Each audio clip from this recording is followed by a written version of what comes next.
Dave, first off, update us on the fighting in Burma. Is it getting more intense? Is it either side gaining ground there? Much more intense. Since the coup of 2021, there's been over 3.5 million people displaced, thousands killed. We've lost 67 of our Ranger volunteers killed, 37 just in the last few years, over 200 wounded. I just finished one mission in there, and it's tragic. Just today, there were multiple airstrikes killing families. So it's worse than we've ever seen it, and worse than since World War II. It's the biggest fighting. There's tens of millions displaced before even this coup, but since the coup, 3.5 million. In the middle of that, people haven't given up. And you ask, is there progress? Yes, even though they don't have outside support, the pro-democracy groups now control 2/3 of the country. Now, that's the countryside, not the big cities, but they control 2/3 of the countryside for the first time ever. And for us, we baptized 21 of our new Rangers just last month. And so that's a miracle. Well, the last 2 months, and January and February. So people are coming to the Lord because, as you know, as sort of I know, without Jesus, we got nothing. Tell us more about your work. What we do is we go out in the field, that's in the jungle usually, although some of the fight is now in cities. We have 3 stages of care. The first is picking up right at the front line. And we have a lot of guys wounded doing that or killed. Bring the guy back in a stretcher. I say this because it's a bamboo pole with a hammock underneath, very efficient. Back to the casualty collection point, more advanced medics, stop the bleeding, open the airways, whatever they got to do, help the guy, stabilize the guy, and then move him by foot. Sometimes that takes a couple days.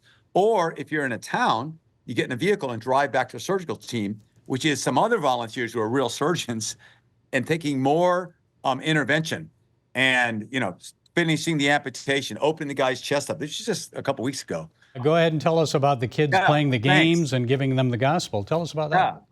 So we go back and forth. There's a battle over here. We run and give medical care in Jesus' name. And the other thing I forgot to say is we're praying all the time for our patients, for each other, for Jesus' help. And then it'd be a good life club because all these people who fled these towns or villages or cities are hiding somewhere in the jungle. They're getting bombed. There were just airstrikes I mentioned just yesterday against families. And so what we do is we go there, gather all the kids. Sometimes you got to hide in trees if planes come over, or if there's a village that hasn't been bombed, maybe the school's safe and could do it in there. But anyways, get everybody together. We share the love of Jesus. We talk about the good news of who God sent his son to be with us, no matter what's happening. Versus, Psalm 100 verse 18, verse 8 and 9. Don't put your trust in governments or princes, in God only.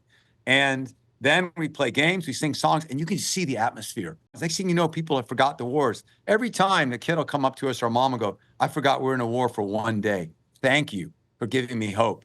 And we hand out clothes, we hand out food, and that's called the Good Life Club. And it's from John 10:10, where Jesus says, the thief comes to steal and destroy, but I come to give life and life abundantly. The Trump administration has put a pause on U.S. aid programs. Tell us how USAID has been helping people in Burma, how the pause is affecting them. Well, the USAID aid that was in Burma that actually made it to the ground was very important. We have never gotten any government funding. We take it, but we never got any. But I saw how it was used in Burma.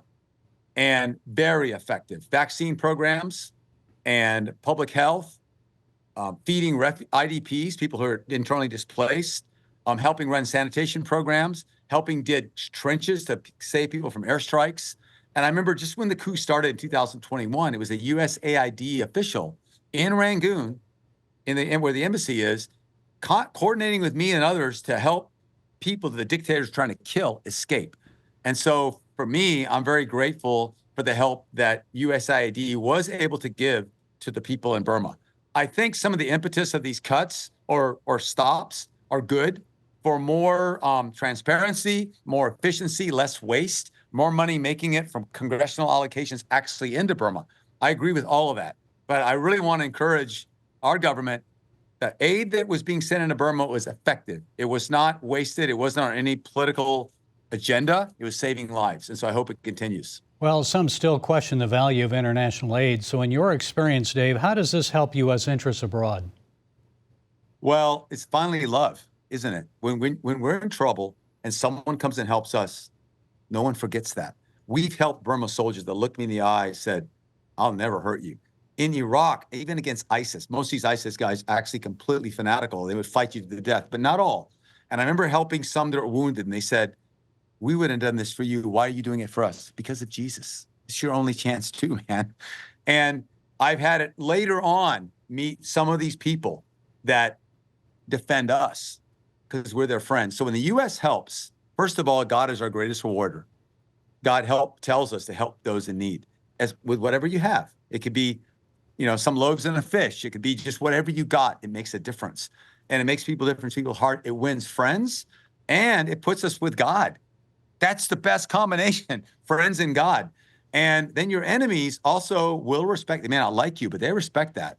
And it's a great witness to them. It also shows that you care enough to put your money to help those in need. And I think it builds friendship. And friendship, real friendship, then doesn't require much money. People, when they know you care about them, they care about you. And so I just think it's important. And America has been blessed by God so much. We can share what we have. Okay, Dave Eubank, thanks for joining us. Thank you, and God bless you all in Jesus' name. Thanks.